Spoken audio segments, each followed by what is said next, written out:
Today we're going to start the actual first assignment. And we get out of this playing around mode and get serious.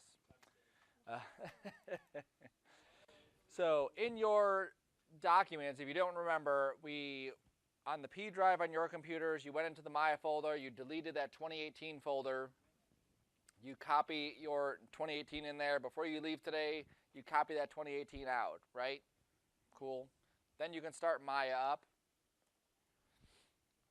This is where we left off last time, right? So we're going to visit this again, but we are done with it for today, okay? Just to briefly go over some of the tools we touched on last time, just so you have a little bit of a refresher. We wanted to animate stuff. When we animate stuff, we can come over here and we can right click and say key selected at, let's say, frame 1. Then we would go up a little bit, change what we just keyed, key it again, and then we would have an animation of that item moving, right? We remember at least that much. We also set it up so that in your set key option box, you could have it set so that when we hit S, it doesn't set keyframes for everything, just the items we have selected in the channel box. So we clicked on all keyable from channel box. That way, whatever is selected, when we hit S, it will set a key on that. Is that S or control? That's Just S, yep. Okay. There we go. And now that does, woo, fun stuff, right? Or we can hit Shift E to keyframe the rotates, Shift R to keyframe the scales, and Shift W to keyframe just the translates. When we modify keyframes, we have two spots. Anyone remember the two spots we can go to modify keyframes? Go ahead. Sam. Dope sheet, right? And in the dope sheet, we have a list of all the keyframes here. We can just pick them up and move them wherever we want. It's always going to be select with the left mouse, move with the middle mouse, okay? So when you're in the graph editor, which is the other one, select with the left mouse, move with the middle mouse. And there's the other one, which is the graph editor. There's the stuffs. Cool. So that's pretty much what we went over last time. If you come into Maya and let's say you don't have your preferences, you want to get started working, or you're working on one project, then you want to switch to a different project while one's rendering out, or whatever's happening. Maya organizes your stuff for you so that when you're working on project A, it knows you're working on project A. When you switch to project B, then you have to tell Maya, I'm switching to project B, okay? So the way we do that is, let's say in this class, this is 2540, I'm using playing around. But then I want to switch over to my other class, which is 2520, and work on weapon, okay? Maya keeps stuff organized in these two silos and lets us say which one we're working on so it stays nice and organized. So under File, I would go to Set Project. I click on the project I want to work on, and then I say Set. Okay, and then Maya knows, keep this stuff organized. This is the project I'm working on. When I go to open a scene, it goes into that scenes folder that I just clicked on. When I go to bring in an image, it knows that's the image folder I want to bring in. Okay? When we render stuff out, this is the most important part, it knows where to put the renderings. Typically what happens is you forget where you rendered something because you didn't set your project, and it's anywhere on the hard drive. Okay? All right, so what we're going to do is, you have your Mayas open, it looks like. We're going to make a brand new project. Yes, ma'am. Stretching or question? Uh-huh.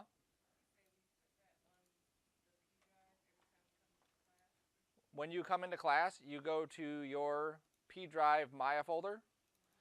You delete the 2018 folder that's there, and you put your 2018 in its place. And then when you leave for the day, you take that same 2018 folder and drop it in your stuff. That's preferences? Yes, those are your preferences. And if you go home, you may want to take your preferences with you. It literally is that 2018 folder. If you're on a Mac, good luck finding where Macs hide it because it's like a horrible spot. Mac user preferences folder.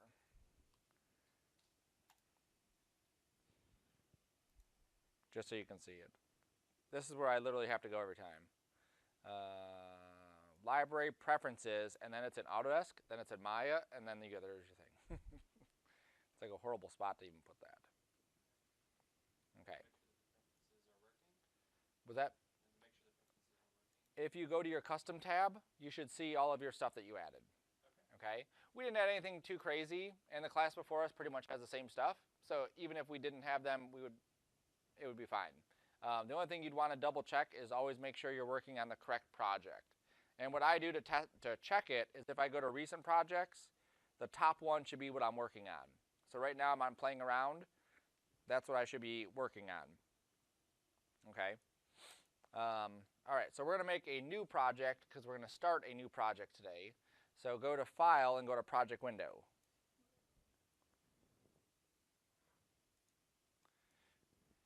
And you're going to call this one your last name underscore GOT, Game of Thrones.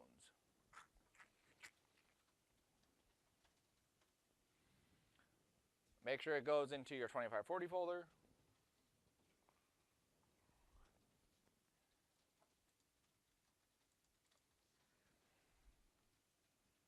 And then you can hit accept when you're done.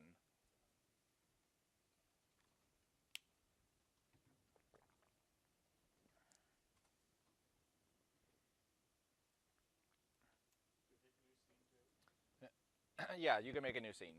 We're going to open a scene, but yeah.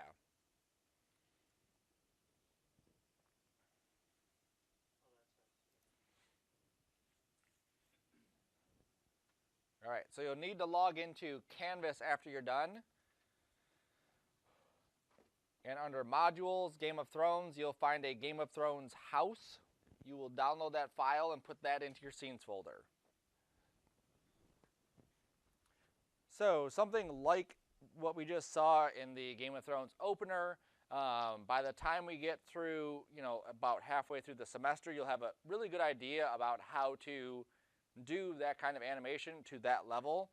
This is not to that level, okay? This is a setup version of something that constructs itself so that you can see how to set keyframes just more experience with it, how to manipulate them, and how to start timing things out, how to go through lighting, how to go through some rendering, and then how to actually make this into a movie, okay? This is meant to be a 1-week assignment. So today I'm going to go over the animation part, but I will also cover the animation part second, but I'll cover the rendering and lighting stuff first, okay? That way you can at least see how that stuff is going to happen, especially with it set up just like it is now. I forgot to say this is the spray zone. All right, so this is where we have this house in here. There's a ground plane. Way over here are numbers, okay? Each one of those numbers is a control for something inside the scene, okay? So guess how many things there are that are animated? No, there's more than that. There's a lot. But these 9 controllers actually will control all of these things. So there's 9 controls for 100,000 things here. Each one of these pieces on the ground is a separate piece, okay? And this is the cool thing about having those controllers there, is that with one slider, I can have a whole bunch of things happen at once, all right? You don't need to know right now how it's working. You just need to know that it works, okay? So by the time you're done with this, you should have something similar, different colors, obviously, lighting, whatever, than this. So that's it. Okay, pretty simple.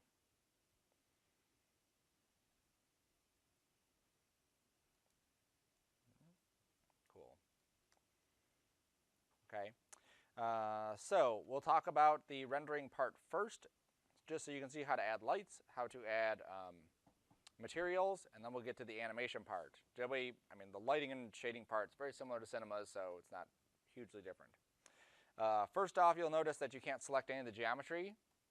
Purposefully, I've locked all the geometry so you can't accidentally select something and delete it or select something and move it.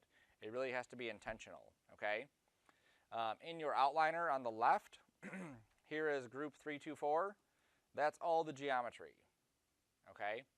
So if you want to select the ground, you just open that up, you select the ground, and then we get access to the ground. Okay, here's left plant, here's the house, here's right plant, here's the pathway, there's the door, window, roof. Oops, roof, there we go. And that's all the stuff. Okay. So what we need to do is we want to assign materials and we want to adjust our lighting. Typically, it doesn't matter which one you do first. If you do the lighting first, that's going to make the rendering part for the lighting work a little bit quicker. But you may have to come back to the lighting after you do the materials to tweak it because your materials may be a little bit darker or not work the way you think with the lighting. Okay? So with this instance, I'm going to do lighting first, then materials. But it doesn't matter which order you want to do them in. So the way that lighting works is our renderer is Arnold. Okay, so when we're in Maya, every time we render, we're going to go through Arnold renderer. So anytime we add lights, it's going to be through this Arnold menu on the top right. Okay, very much like Cinema, you have area lights. Okay, which are just rectangle lights. I think in Cinema is what they call them. And here they call them area lights. There's also a sky dome and then some other stuff. We're going to turn on sky dome. So go to Arnold Lights Sky Dome. And what this is basically a sphere that has a constant light being emitted here. Okay, that way everything kind of gets lit up and it gives us a nice base color to start with, or a nice base lighting to start with. To preview our stuff, go to Arnold and then say render.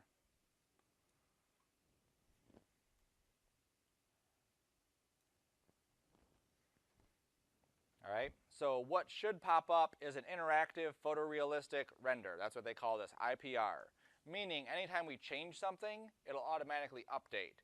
So if I change the color to blue, my lighting and render will automatically update. Okay, Cinema has some stuff like that, but it's a different way to get to it. On your screen, move that render view to the other screen. That way you don't have it kind of in the way. Yes, sir? Did you have a question? Okay. So move your render to the other screen. I'm going to keep mine here. To change some of the properties, I'm going to hit Control A. That pops open my attribute editor. It'll most likely pull up yours in this side panel, like that. That's really annoying. So I always pull my attribute editor off so it's all by itself. Okay? Because I like to also keep the attribute editor on this other screen. Okay? So I pull the attribute editor to the other screen right by my render view. So I'm going to go through some properties. We'll go into more detail as we go along with this, okay? So color is obviously color. Intensity is obviously the brightness of it. The resolution we don't have to worry about right now. The color temperature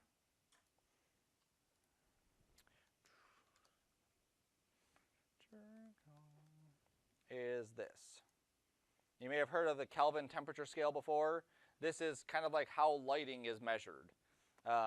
If we were to enable color temperature and we set the temperature to 2000 to 3000, somewhere in that range, we would get colors like this. If we set it in this range, we get colors like this. We set it in this range, we get colors like that.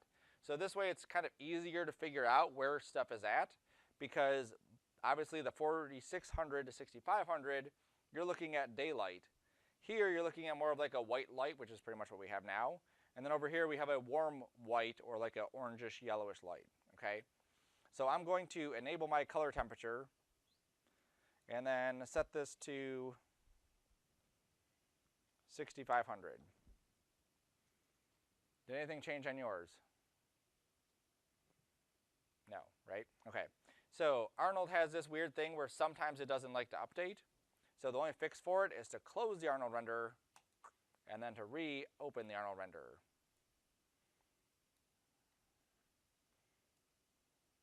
And it still may not update. Nope, I really got to push it even further. Okay, so I pushed this to 12,000, and now I'm getting something like a bluish color to it. Okay, so now it's going to look kind of more like a sky. If I push it the other way, you can see how I get more of that orangish kind of tone. Okay, this is typically a lot easier to work with, especially if I was going to animate this, going from like a morning scene to a day scene. If I wanted to switch between these, then trying to go to colors. because you can animate the color, but it doesn't work like that. So I set mine to, let's say, 14,000. Not sure why it's so high up, but whatever. All right, that's good. I'm going to take the intensity down to 0.5, 0.7. Yeah, I think points. I guess I'll leave it at 1. I think I'm going to just keep it super simple and just have one light in the scene. I think that'll be the easiest way to do this one. Okay. Scrolling down inside the attribute editor, you'll see a couple settings in here. One of them is camera. So sometimes you'll have an image in the background, or you'll have this, coloring back here. I may not want that to show up. When I get into After Effects, I may want to change what that background looks like and do something completely different with it. If that's the case, I could take this camera to 0.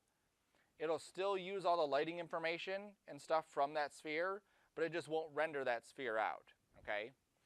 When I did this one, I actually had a picture of a sky that I used, and I didn't want that sky to be showing. All right, so I'm just going to leave that up too, because that's fine. Cool. So lighting is pretty much done. We could add other lights in here, like area lights. For this assignment, we really don't need to worry about it. When we get to other ones, then we'll focus more on different ways to light stuff. Cool. So I'm going to close my render view. All right, you can keep yours open. I just got to get it out of my way. So now we're going to deal with materials. Luckily, when we're dealing with Arnold, we're dealing with basically one material, and then the rest is just parameters for that material. Reflections, color, all that stuff.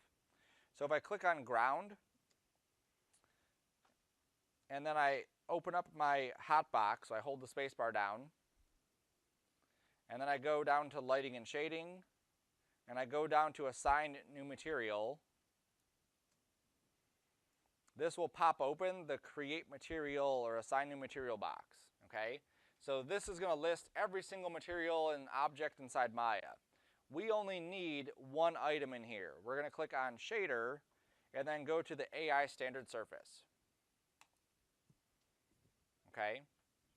Mm-hmm.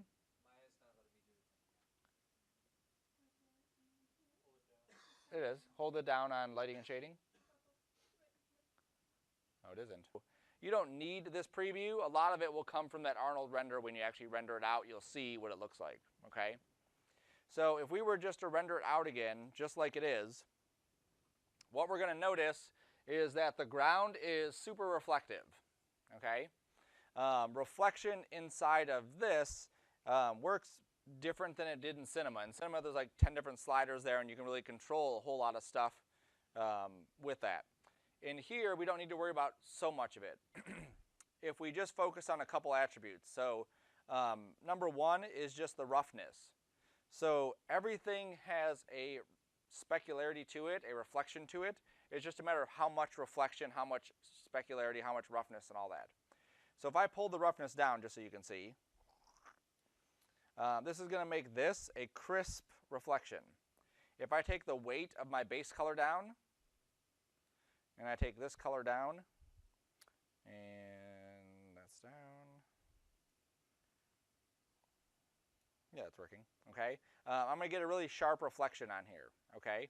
As I pull the roughness up, what we're going to see is that reflection, instead of being crystal clear, is now starting to fuzz. Okay. So typically, like on hard plastics like this, it has a reflection, but it's so like rough or spread out that you don't see that reflection too much. Okay. So on something like the ground, you really don't want it to be like super reflective. Okay. So I took the roughness up to 0.46. Somewhere in that range is a good number to have that. And I'm just going to reset my weight up here to 0.8. Okay, so every item you have, you're going to typically pick out a color for it and then adjust the roughness value and your specularity. Right now my color for this is black. I'm going to pick a color for the ground. So maybe green, no, maybe like that. That's kind of cool. Okay, it's kind of a stylized thing, so it doesn't have to match like perfectly. Because our lighting is colored, we have to kind of counterbalance that. So if I picked a pure, let's say I picked white, it's not going to come off as white because my sky is coloring my ground. If I pick green, it's not going to come off as that green. It's going to kind of balance between the ground and that. Okay? So I pick a color here under the base. I up my roughness, and that's pretty much all I have to do for the ground. That. All right, so we, oops, don't want that. Yep, just stay there. So we named this, we gave it a color, we adjusted the roughness. I'm going to go to my left plant, and I'm going to control click the right plant. And I'll go to assign new material again. And pick AI standard surface again.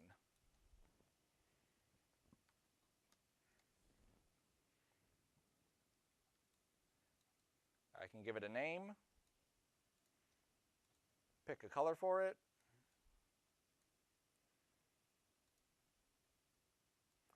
and then maybe adjust some of the roughness on it.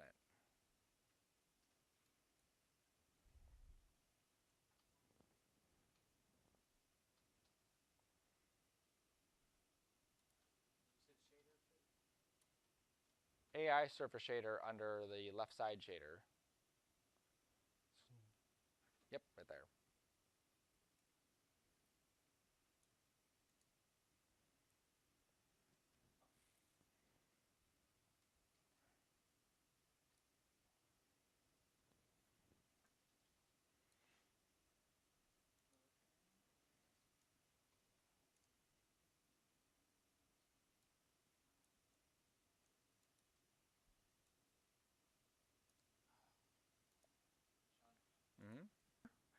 It's always going to be the AI standard surface shader. Unless there's a specific reason we're using something else, that's your go-to shader.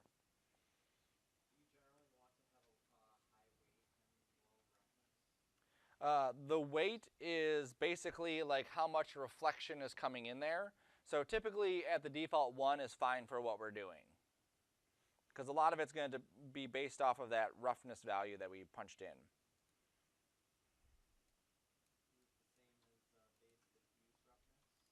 No, that's a different roughness. So this is the roughness of the diffuse itself.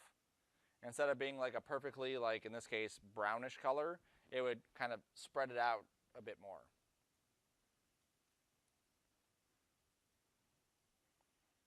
Okay, so that's what you're going to do for all your items is just go through, assign an AI standard surface, give it a name, choose the color, adjust your roughness. That's it. Okay, you can get more complex the further on we go, assigning textures, blah, blah, blah. If you're in the, if you've had the modeling class, or you're in the modeling class, you'll kind of see how we can, add more of this stuff to it. But that's essentially, in a nutshell, that's what we're going to be doing.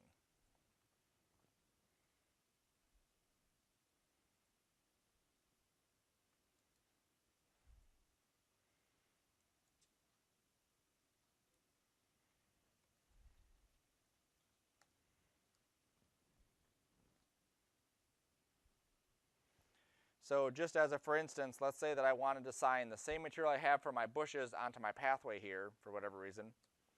I would go to lighting and shading. Don't go here to assign new material. I would go to assign existing. And then I could pick whichever one of these materials I want to assign to it.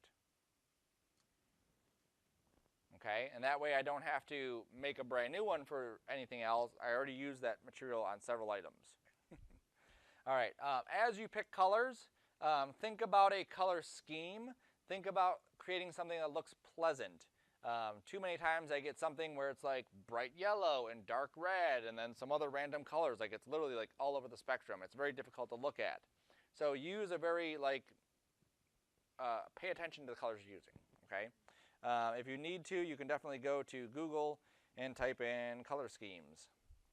Even if something doesn't make sense as far as the colors you're using, if I were to take these 5 colors here and assign them to certain items in my scene will look 10 times better than if I just pick random colors that have no relationship to each other at all, okay? All right.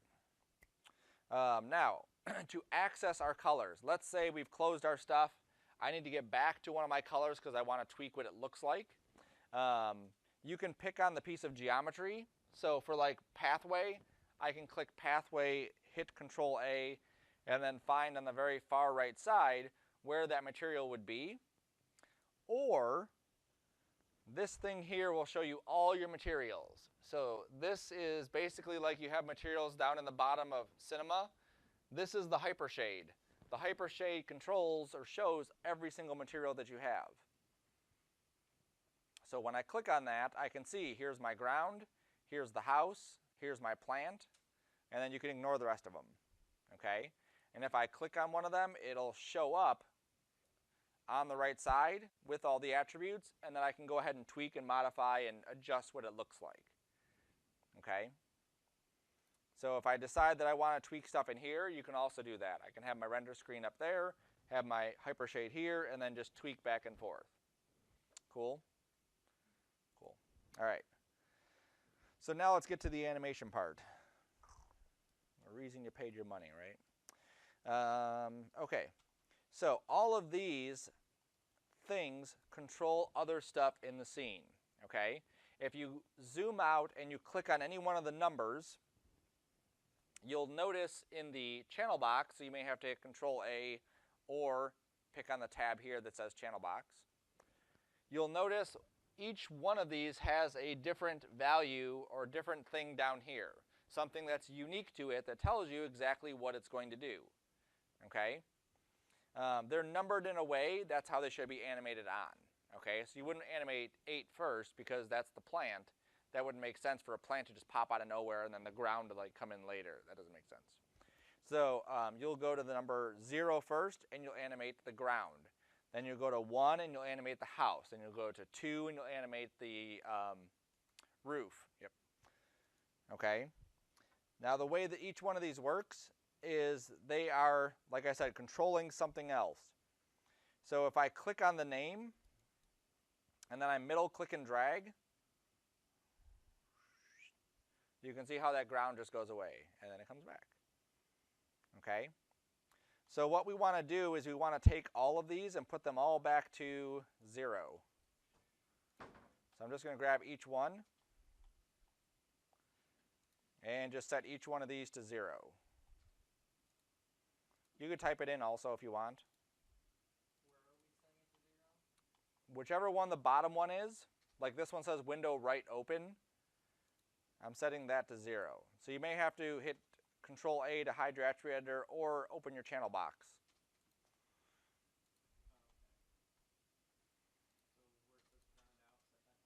Yep. And then what we should have after we're done is your scene should pretty much look like this.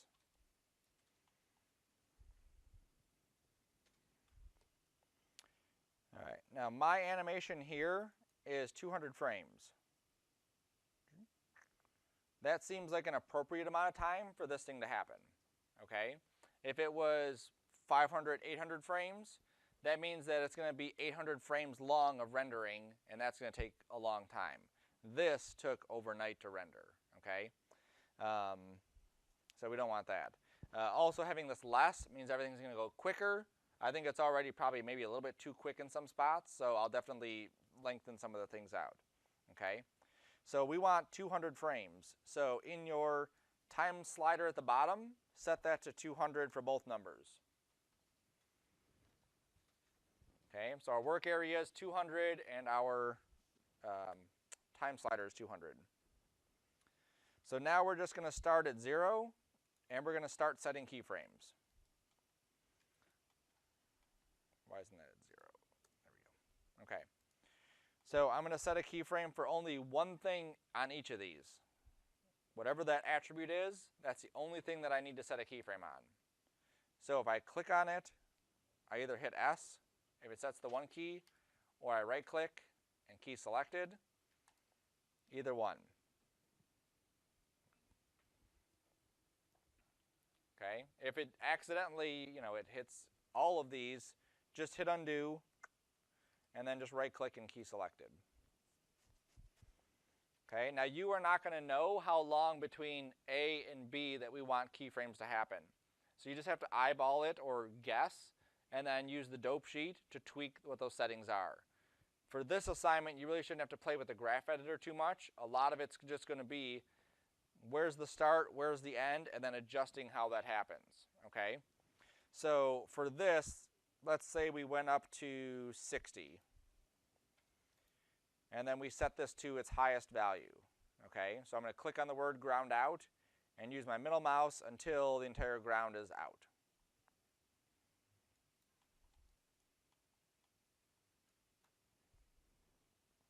And then key it again.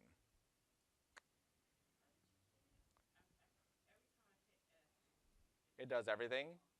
Yep, then just right click on the word ground out and say key selected. So part of this assignment, I've set it up in a way so that you can see what good controls are and what bad controls are. So like Austin said, it takes a second or so before this actually starts coming out. That's kind of like a sucky thing, because when I animate something, when I'm at 0, it's off. When I start tweaking and moving that number up, that's when things should start happening pretty immediately. And then I should have, this is the start and this is the end, and there's nothing after it when we do these time sliders. So my keyframe is 34.7. What is your keyframe set to your second one? 275, okay? So what that means is it's going to actually animate yours a lot faster because it has to get through that. On mine, it's going to go a lot slower because it has that much further to go, okay? So on your second keyframe, set it to about 34, okay? And then reset your keyframe for that. No.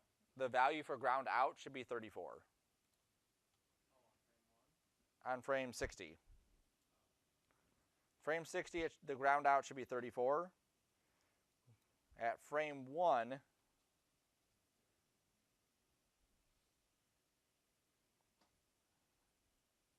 it should be 16. Okay, so frame 1, set your ground out to 16. Frame 60, set it to 34.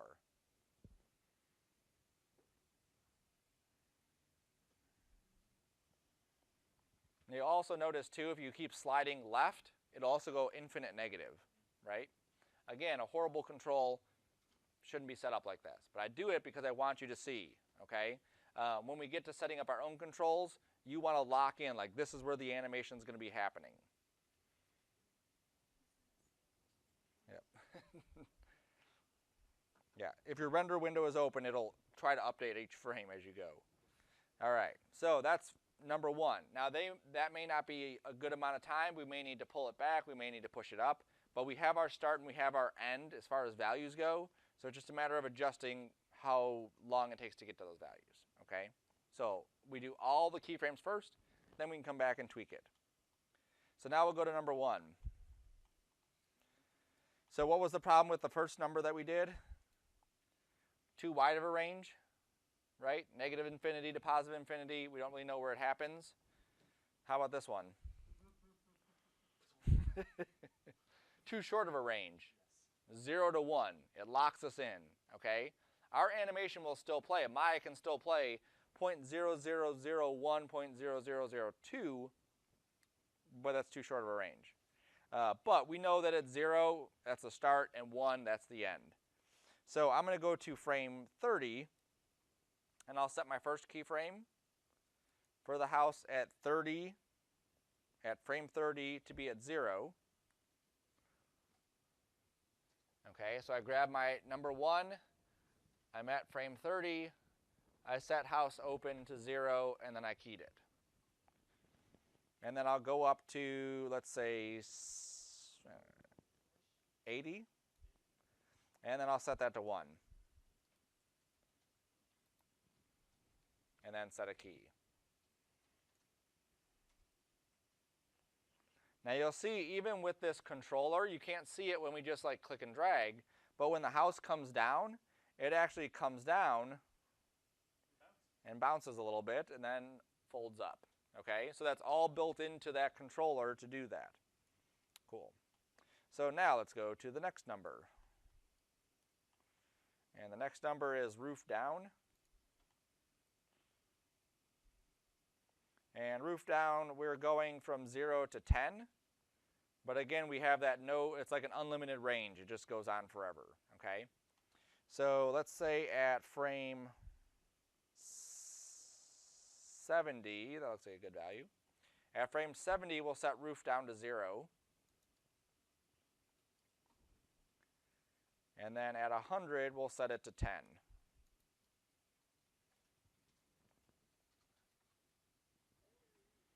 Okay, so 70, the roof down is at 0. 100, the roof down is at 10.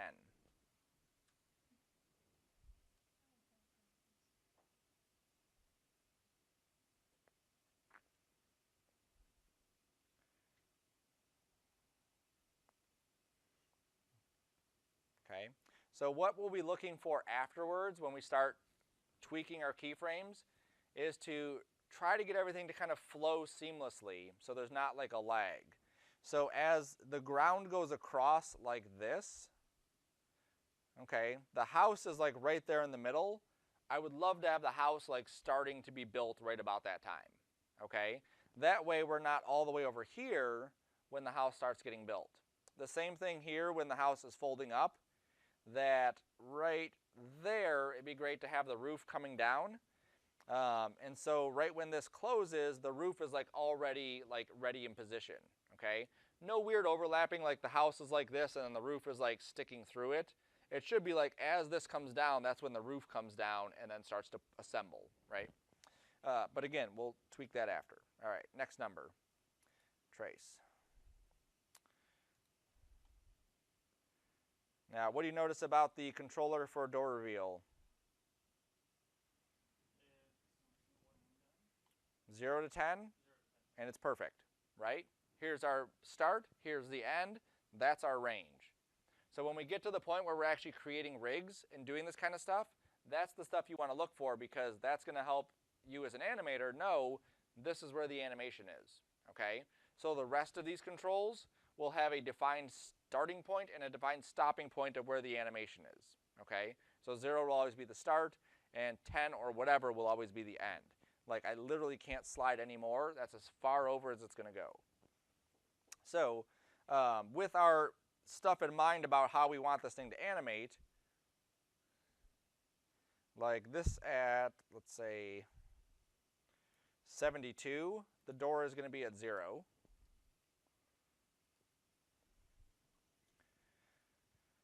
And then at 95, the door will be at 10.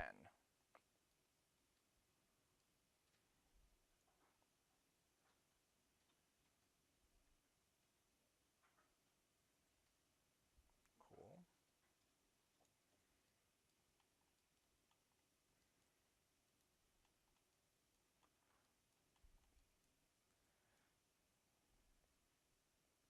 Okay.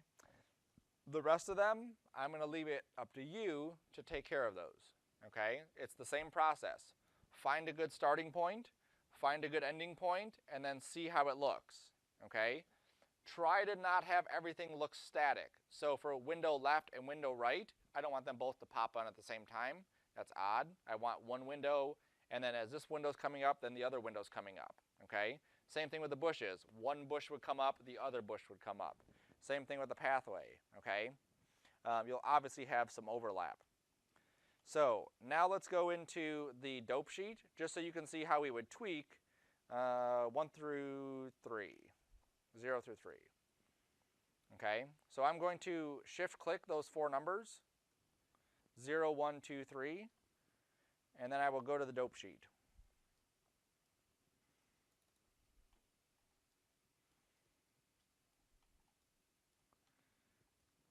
Okay, it's important how you selected them because that's how they're going to load inside here.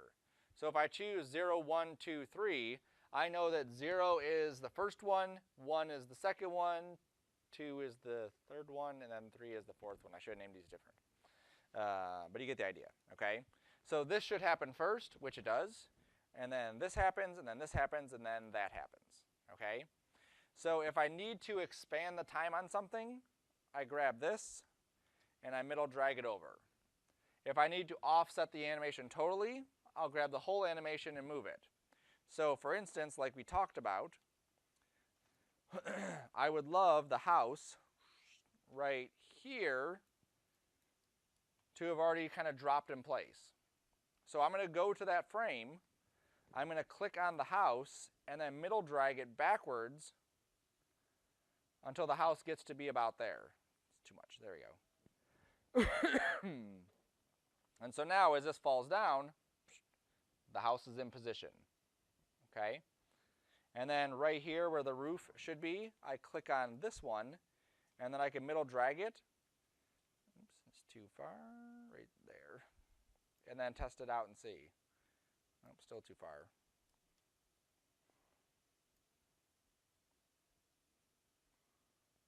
There we go. And then the door, I can click that and just pull the door back some. Okay, excuse me. So that will be the process after you have all the other stuff done. Okay, so go through, set all your keyframes up, then come back and tie them. If you see the door is maybe growing too slow compared to the rest of it, shorten the space between the keyframes. If it's going too fast, lengthen the space between the keyframes, okay, or make it bigger, right? Does that make sense? How do you move the sliders on the Adobe machine? You just click on the name here if you want to grab both of them. Make sure you're in the move tool, and then you just middle click and drag. Or you just click on the single key and then middle click and drag. Usually it's because people don't have the move tool selected that they can't move it. Yes, sir? My sliders are missing on my different sheet. Let me pause. All right, a couple people are getting to the point where more of the animation is done, or they're nearing the end of the animation. They got some of the textures on there. So just so you can see kind of the next stages of this, so you have stuff to do, obviously. This is what I was talking about before with having an environment in there. So this is an HDR. So this is the Sky Dome, the same one that we had before. But instead of using that color temperature, I'll break this connection. I clicked on the map right here. And this is how in Maya, how you connect files. You click on the map, you go to File, and then I went to the folder, and then I found a picture of an HDR image. Free HDR. What's an HDR? An HDR is, let me find the ones I had. I think it was maybe this one. They're high dynamic range images. So all the lighting information that typically you would see outside is captured inside this picture. So it's not just a regular picture. It's like a full-blown 360 with all this stuff. This site I found, which is HDR Haven. Everything is free on here. The guy works, looks like he works with Patreon. And they're really high resolution. So if you go to HDRs, here's like a whole bunch of images that he has.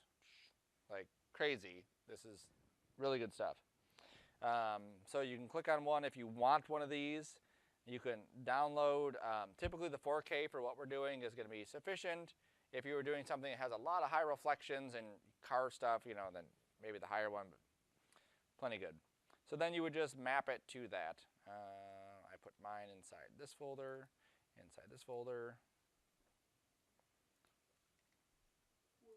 the website? HDR Haven.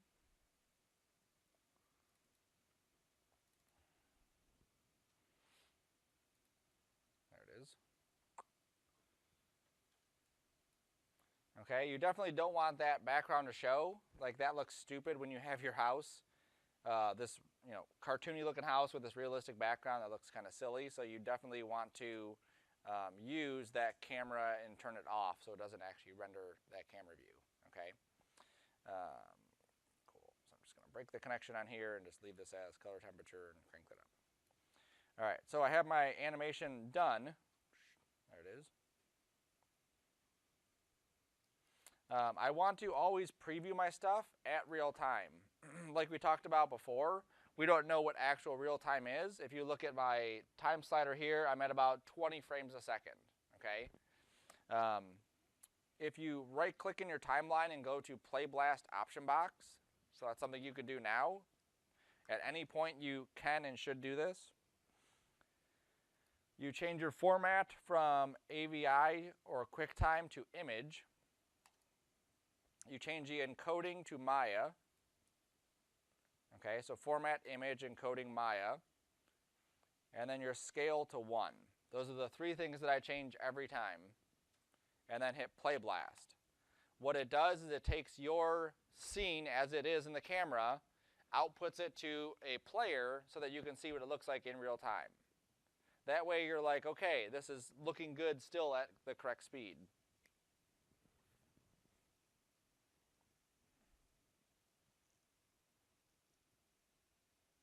Because what you don't want to do is waste your time. You don't want to render your stuff out and realize, oh, this goes too fast or this goes too slow or whatever it is.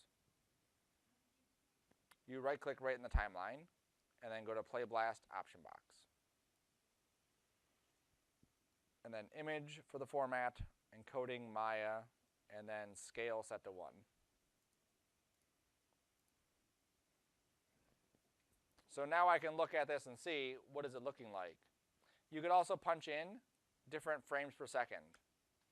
So when we go to After Effects, we'll actually be setting these to 30. So if I go to 30 here, it'll show me what 30 frames per second is going to look like.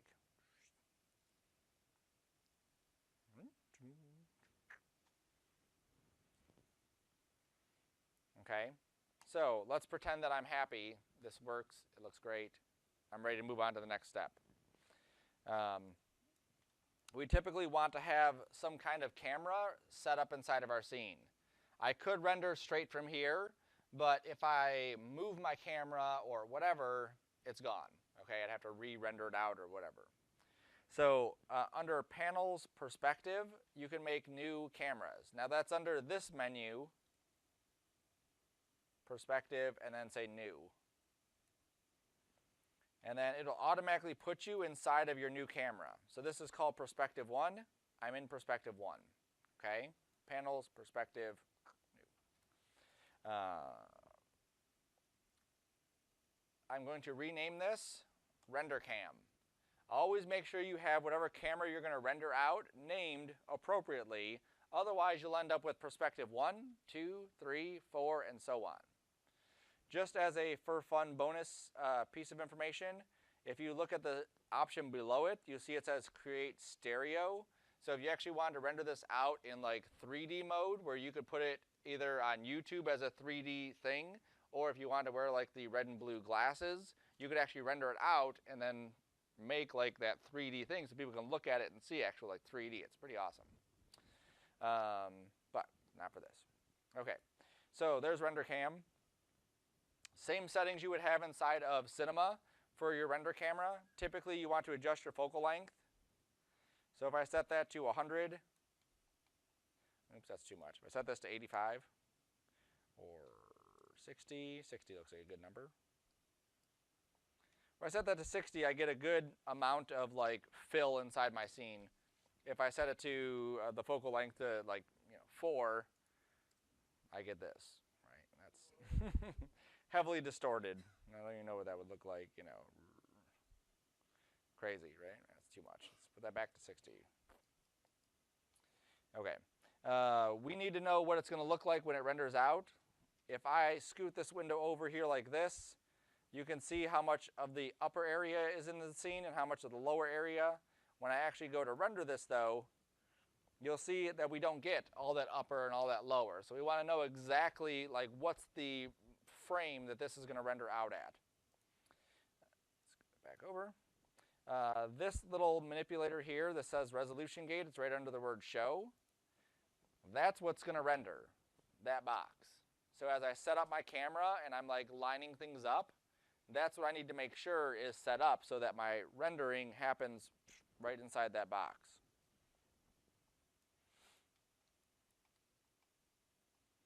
That's cool. Resolution gate. Okay.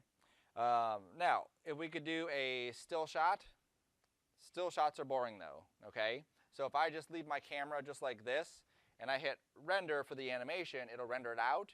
And sure, the stuff is moving and whatever, but you typically want to have some kind of moving camera on all your pieces. It looks a lot better.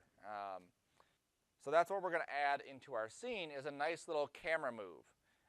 It doesn't have to be, crazy like this. It definitely shouldn't be. We want to have something subtle. Now, Maya doesn't replicate what we do, so this is what people think, so let me just do it so you can see that it doesn't work. So I'm going to, set a keyframe here for rotates and translates. I'm going to go to the end. Rotate the camera like this, and people assume that the camera will know to rotate just like that. It doesn't. It has a start point, it has an end point, and it draws a straight line from one to the other. So when I do this, look how it's going to get closer to it and then get further away. Okay, even though the camera was on this side, then the camera was on that side, do you think it's going to do that? It doesn't do that. Okay, so if you wanted something like that to happen, you would want to also go into the middle of this. So what's that, 100? And I'd want to zoom out an appropriate amount and then also set a key. And what you'll see is that I'll get a bit closer. Actually, I need to a bit further out. Center that better.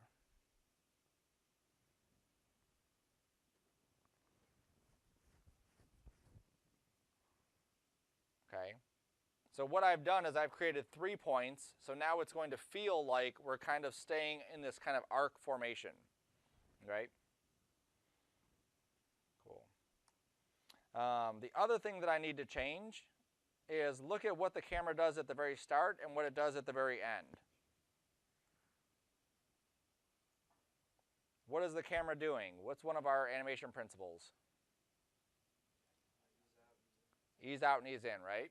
So your cameras should never ease out and ease in when you're showing off just a piece like this. What you want to do is have it be linear at the start and linear at the end. That way, if you wanted to loop it or you wanted to put it inside of another piece of animation, it doesn't look like it's the end of your animation, okay? So what would happen is we have one piece that's this, then we have another piece that's a bouncing ball, another piece that's our stick animation. Each one of these would go ramp up, full speed camera, ramp down, and then ramp up the next camera, full speed, then ramp down. And then you get this kind of like really weird speed in your animation. We want the cameras to be constant speed the entire time. So I'm going to go to the graph editor for the camera, just grab the start and the end, and just set it to linear. That's all I had to do. But now you'll see how the camera just picks up right away. And you wouldn't know that this is the start of the animation or the end of the animation. You would think that it's just a piece of a bigger animation is what you would think, okay? And that, when you put that in your demo reel, that's going to allow you to have more flexibility for what you do to it. Sweet. Okay, so all I've done so far, I play blasted it. My animation was good. If I needed to, go in the dope sheet, tweak it, whatever. I created a camera. I named it. I set some keyframes at the start, middle, and end, and set them to linear keyframes. My last step is to go through my render settings and set this up. Whoopsie. You can jump into your render settings now. They're nice because they work different than Cinema's. In Cinema, once you set everything up and you hit go, it's like it's just going to start rendering right away. In Maya, you can just render, keep your render settings as is, still work, and then it's fine. So the little clapper up here that has the gear next to it, that's the one you want to click. Okay, so click the little clapper with the gear. Also, who has a phone in here? Everyone should, right? With a camera? Okay. So after you're done with your settings, take pictures of it so that you have, this is what the screen should look like, so you can reference back to it, because pretty much these settings will not change from project to project unless you get more advanced and do fancier stuff. Typically they're going to be the same, okay? So number one, we need to put the file name up there. So whatever you want to call your stuff, that's what you call it. You want to incorporate your last name in there somewhere. So Sarcona is mine. And house open, whatever, okay? So I call it Sarcona_house open. The file format for these will be EXRs. That's perfectly fine for these images. Not that we're doing it this time, but I'm going to just hit merge AOVs. Okay, you can click that. That's fine. It's a good thing to get in the habit of doing, is just making sure they're all merged. Well, you guys suck. Then don't click it then.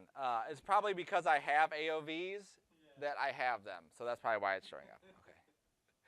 All right. So if you had merge AOVs, then you're in the business. All right. So if you have that, click it.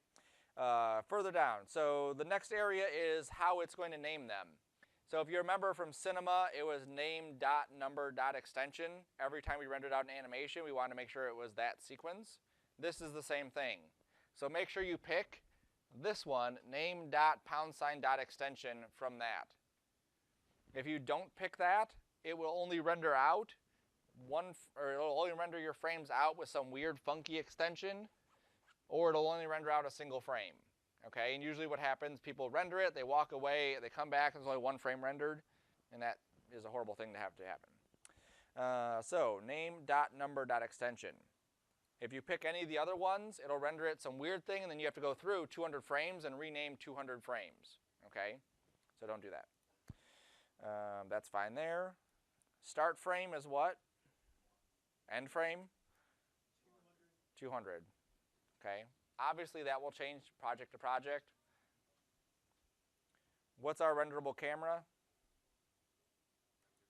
Render cam, right? So if you don't have your render cam yet, when you're done, come back to this spot, change that to render cam. Our image size, if you do have more than one camera, so sometimes it'll list like 2 here.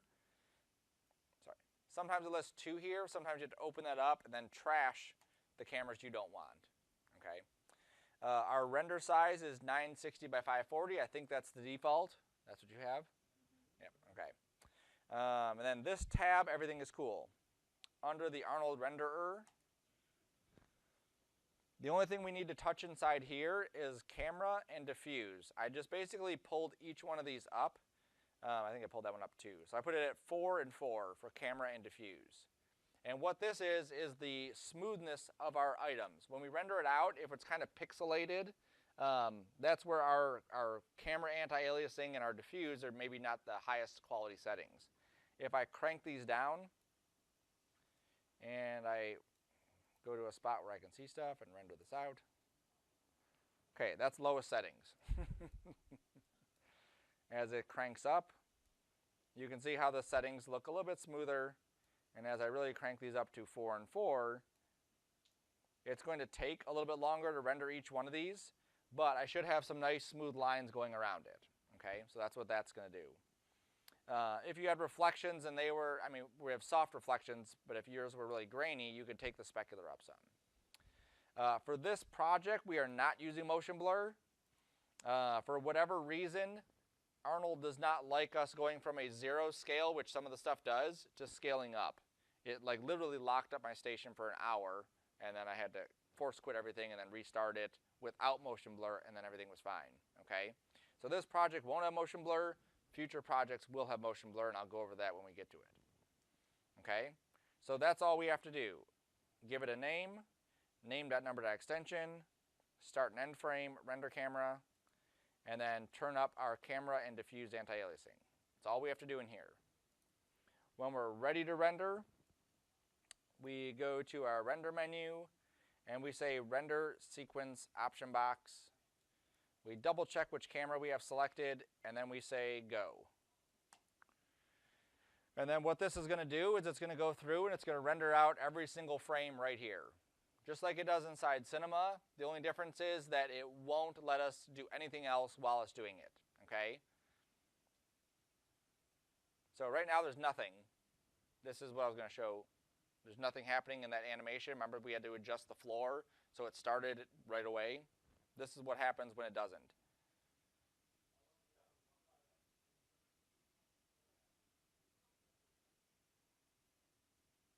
It's quick. It's super quick. Yep. The light is, should be on. Yeah, it's on because I just rendered this. Yep. So there's no floor yet. So I've rendered basically 20 frames, 22 frames of nothing because my floor isn't set up to start right away. Okay. And then once this is done, then we bring it into After Effects and make a movie. We won't be doing that today. Okay. There it goes. So now it's starting to come in. Now it's starting to take a little bit longer. If you need to stop it, you hit escape, and then it'll stop it. If you need to pick it up where it left off, you go back to your render settings, change your start frame, and then do render sequence again. It'll pick up wherever it left off, okay? Cool. So once you get your materials, you get your animation, your lighting's satisfactory, you can do the cameras, you can do the render settings, and then you can actually render it out. Cool? Questions?